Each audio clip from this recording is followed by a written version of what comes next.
Everyone, welcome to Manisha's bio hub. आज के इस लेक्चर में हम बात करने वाले हैं मेंडेलियन डिसऑर्डर्स के बारे में। बच्चों, जब भी किसी जीन में म्यूटेशन होती है या फिर उस सिंगल जीन में कोई ऑल्ट्रेशन होती है तो इस कंडीशन में जो डिसऑर्डर कॉज होता है उसे हम कहते हैं मेंडेलियन डिसऑर्डर। क्या कहा मैंने, एक बार फिर रिपीट करते हैं। जब किसी सिंगल जीन में म्यूटेशन होती है या फिर कोई ऑल्ट्रेशन होती है तो इस केस में जो डिसऑर्डर कॉज होता है, यानी कि म्यूटेशन ऑल्ट्रेशन की वजह से उस ऑर्गेनिज्म में जब कोई प्रॉब्लम कॉज होती है, कोई डिसऑर्डर कॉज होता है, तो इस कंडीशन को हम कहते हैं मेंडेलियन डिसऑर्डर। राइट। ये जनरली क्या, ये हमेशा ही पेरेंट से ऑफ स्प्रिंग में ट्रांसमिट होती हैं। राइट। यहाँ पे भी मैंने यही लिखा है, mutation in single gene. Mendelian disorder क्या है? जब सिंगल जीन में म्यूटेशन होती है एंड ये पेरेंट से ऑफ स्प्रिंग में ट्रांसमिट होते हैं।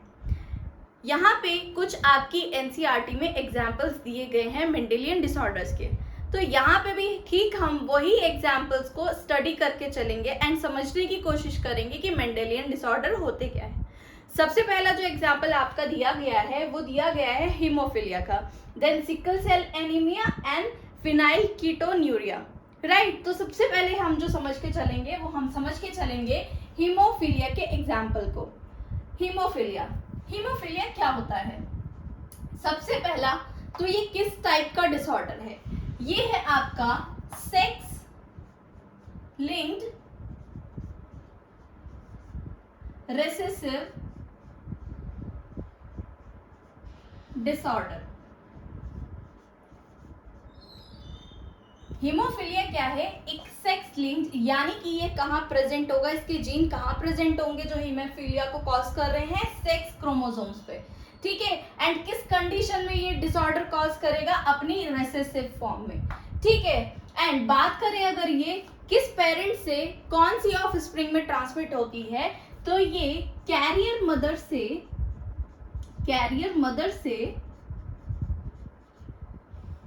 सन में ट्रांसमिट होती है। यानी कि अगर मदर कैरियर है तो जो उसकी ऑफ स्प्रिंग होगी उनमें से जो सन होंगे वो ही इससे अफेक्टेड होंगे। राइट। इसका कारण क्या है? देखो, जो हीमोफीलिया का कारण होता है वो होता है एब्सेंस ऑफ क्लॉटिंग फैक्टर। ठीक है। यानी कि जब डेफिशिएंसी ऑफ क्लॉटिंग फैक्टर। ठीक है। यानी कि जब क्लॉटिंग फैक्टर नहीं है, यहां पे मैंने कह दिया डेफिशिएंसी ऑफ क्लॉटिंग फैक्टर, यानी कि क्लॉटिंग फैक्टर नहीं है। अब अगर क्लॉटिंग फैक्टर नहीं है तो क्या ब्लड क्लॉट होगा? नहीं होगा। और अगर ब्लड क्लॉट नहीं होगा तो क्या होगा? देखो, जब भी हमें कोई इंजरी होती है, कोई चोट लगती है, कट लगता है, तो कुछ देर बाद क्या होता है, वहां पे एक क्लॉट जम जाता है। राइट। ये क्यों होता है? ये होता है ड्यू टू क्लॉटिंग फैक्टर। ठीक है। जिसके लिए कुछ जीन रिस्पॉन्सिबल होते हैं। राइट। जिसकी वजह से क्या होता है, यहाँ पे क्लॉट हो जाता है एंड ब्लड का जो फ्लो था वो बंद हो जाता है, ब्लड का बहना, ब्लड लॉस बंद हो जाता है। लेकिन इन केस ऑफ हीमोफीलिया ये ब्लड क्लॉटिंग फैक्टर ही नहीं है, यानी कि जीन ही नहीं है। ठीक है। तो क्लॉटिंग फैक्टर क्या बनेंगे? नहीं बनेंगे। क्या क्लॉट बनेगा? नहीं बनेगा। यानी कि ऐसा पर्सन जिसमें हीमोफीलिया की डिसऑर्डर है, ठीक है, क्लॉटिंग फैक्टर नहीं है, तो अगर उसको हल्की सी भी इंजरी होती है, हल्का सा भी कट लगता है, तो उसकी बॉडी से कंटिन्यूअसली ब्लड लॉस होता रहता है, जो कि बहुत ज़्यादा कई बार सीवियर हो जाता है और कई बार क्या होता है, ऑर्गेनिज्म की, उस पर्सन की डेथ हो जाती है। राइट। तो इसीलिए क्या है, हीमोफीलिया की वजह से क्या होता है, कई बार डेथ भी हो जाती है एक्सेस ब्लड लॉस की वजह से। ठीक है। तो इसका सिम्टम क्या है? Excess blood loss. Right. Okay. Now अब इसे समझने की कोशिश करते हैं एक क्रॉस से। ठीक है। मैंने कहा कि ये कैरियर मदर से सन में ट्रांसमिट होती है। एंड दूसरा मैंने कहा ये एक सेक्स लिंक्ड रेसेसिव डिसऑर्डर है। ठीक है, तो मानते हैं कि ये यहाँ पे एक क्रॉस बनाते हैं। ठीक है, ये मदर है, यहाँ पे फादर का बनाते हैं क्रोमोसोम्स। ठीक है, एक मदर है जो कि कैरियर है फॉर हीमोफीलिया। ठीक है, कैरियर है फॉर हीमोफीलिया, यानी कि जो इसके 2 एक्स क्रोमोसोम्स हैं उसमें से एक में क्या है, हीमोफीलिया का जीन, हीमोफीलिया का डिसऑर्डर प्रेजेंट है। ठीक है, राइट। फादर जो है वो है हमारा नॉर्मल। ठीक है, अगर इन दोनों के बीच में, कैरियर मदर एंड फादर के बीच में हम क्रॉस करवाते हैं तो क्या होगा। ठीक है, सबसे पहले हम बनाते हैं अपने gametes.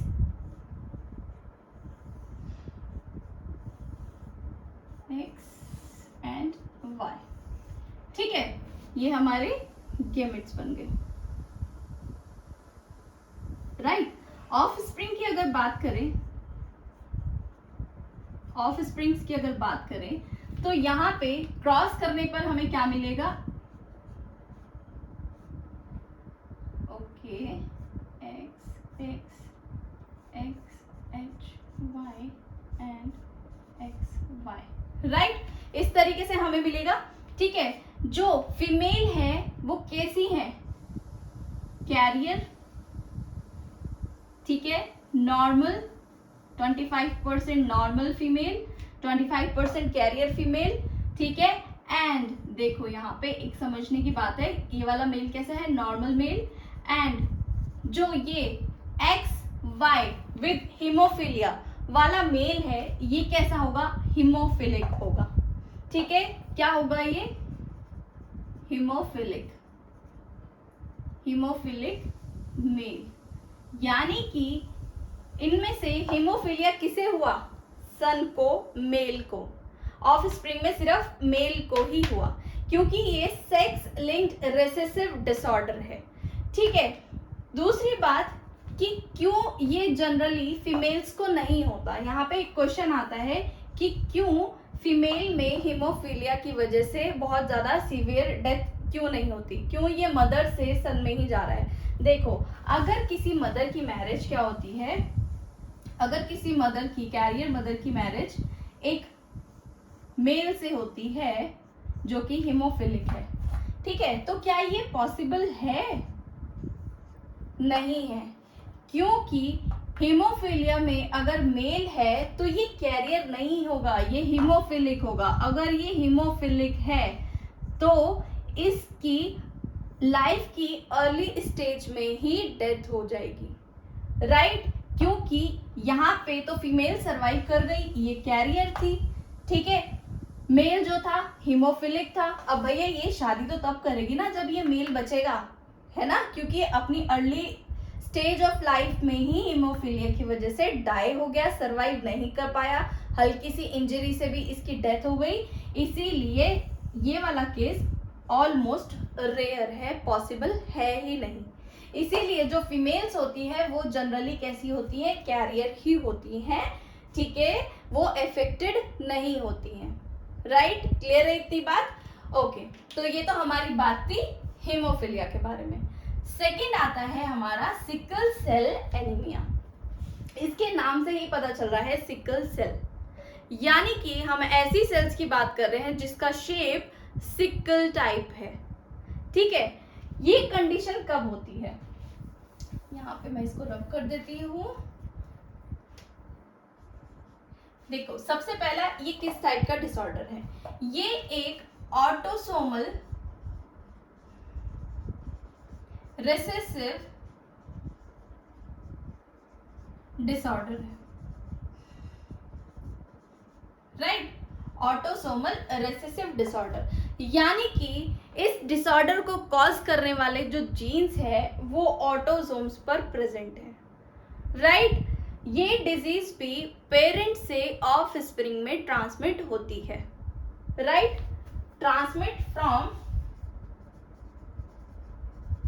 transmitted from parent to offspring, ये अपने पेरेंट से ऑफस्प्रिंग में ट्रांसमिट होती है। इसका कॉज क्या है, क्यों ऐसा होता है? देखो, जो हीमोग्लोबिन का स्ट्रक्चर होता है इसमें दो चेन्स प्रेजेंट होती है, अल्फा एंड बीटा। तो जो बीटा चेन है इसमें जो अमाइनो एसिड प्रेजेंट होते हैं, इसके जो 6 अमाइनो एसिड है, ठीक है, वो होता है ग्लूटामिन। ये ग्लूटामिन इन नॉर्मल कंडीशन में तो ग्लूटामिन प्रेजेंट होता है हीमोग्लोबिन पे, बीटा चेन पे 6th पोजीशन पे, ठीक है।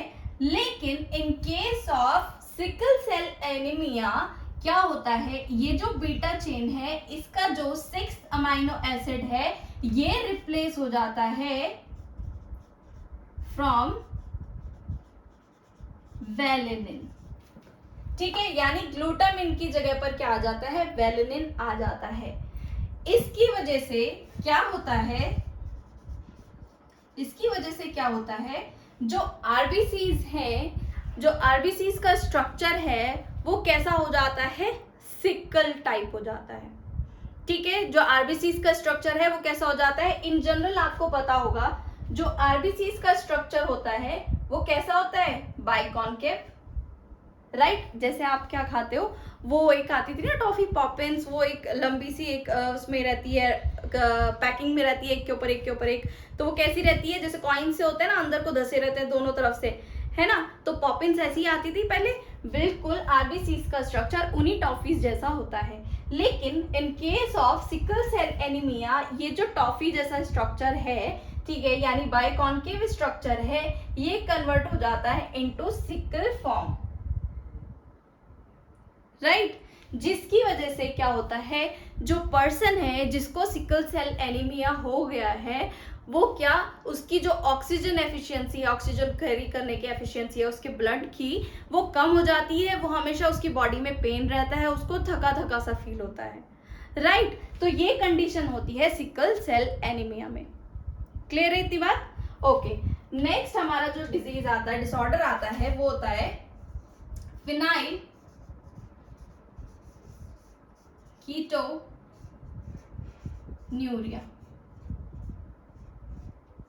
फिनाइल कीटोन्यूरिया, ठीक है। फिनाइल कीटोन्यूरिया भी एक ऑटोसोमल रेसेसिव डिसऑर्डर है। क्या है? एक ऑटोसोमल रेसेसिव डिसऑर्डर है, राइट। इसमें होता क्या है, इस कंडीशन में क्या होता है, देखो, ये एक मेटाबॉलिक डिसऑर्डर है। इसमें क्या होता है, जो फिनाइल एलिलिन, ठीक है, बॉडी में बन रहा है फिनाइल एलिलिन, इसको थोड़ा सा हम रब कर लेते हैं बोर्ड को। ये आपने नोट कर लिया, एक बार आप स्क्रीनशॉट ले सकते हैं, ठीक है। मैं साइड हो जाती हूँ, राइट, ओके। नाउ इसको मैं रब कर देती हूँ। यहाँ पे मैं आपको समझाती हूँ कि फिनाइल एलिलिन में क्या होता है।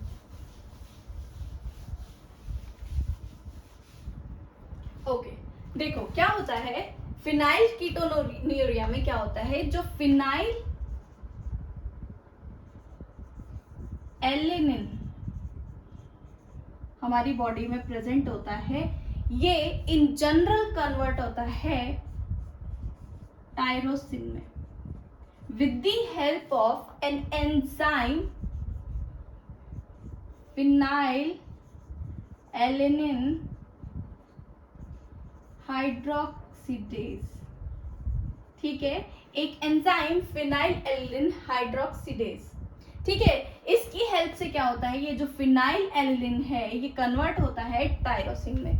लेकिन in case of phenyl ketonuria, इसमें क्या होता है, ये जो एंजाइम है फिनाइलएलिलिन हाइड्रोक्सीडेज, ये बनता ही नहीं है, ठीक है। जो फिनाइलएलिलिन हाइड्रोक्सीडेज एंजाइम है ये बॉडी में बनता ही नहीं है। अब ये एंजाइम ही नहीं बन रहा है, तो क्या फिनाइलएलिलिन टायरोसिन में कन्वर्ट होगा? नहीं होगा। तो ये फिनाइलएलिलिन क्या करता है, कन्वर्ट हो जाता है इनटू फिनाइल पायरुवेट या फिर पायरुविक एसिड में एंड अदर डेरिवेटिव्स।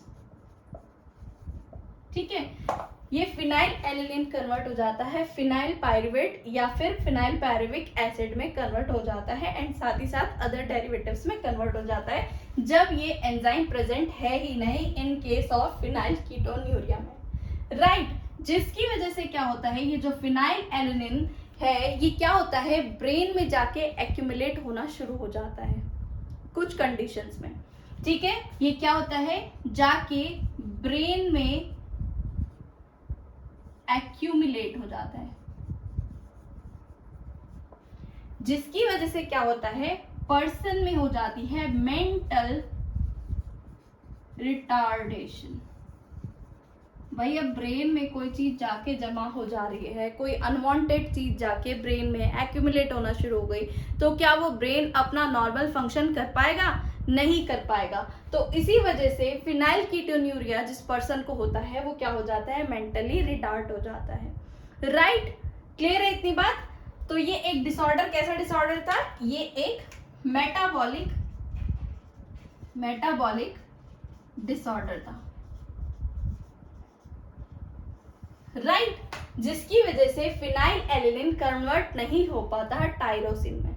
ठीक है, फिनाइल एलिलिन टायरोसिन में कन्वर्ट नहीं हो पाया तो ये क्या करता है, ये कन्वर्ट हो जाता है फिनाइल पायरुविक एसिड में एंड अदर डेरिवेटिव्स में, जो जाके ब्रेन में एक्यूमुलेट हो जाते हैं एंड अदर ऑर्गन में चले जाते हैं और बहुत सी कंडीशंस को और बहुत सी प्रॉब्लम्स को कॉज करते हैं।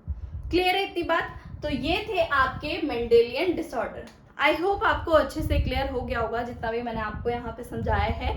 हेमोफीलिया में आपको क्रॉस जरूर याद रखना है कि कैसे हेमोफीलिया में क्रॉस होते हैं, किस पेरेंट से किस ऑफस्प्रिंग में ये ट्रांसमिट होते हैं। क्लियर है इतनी बात।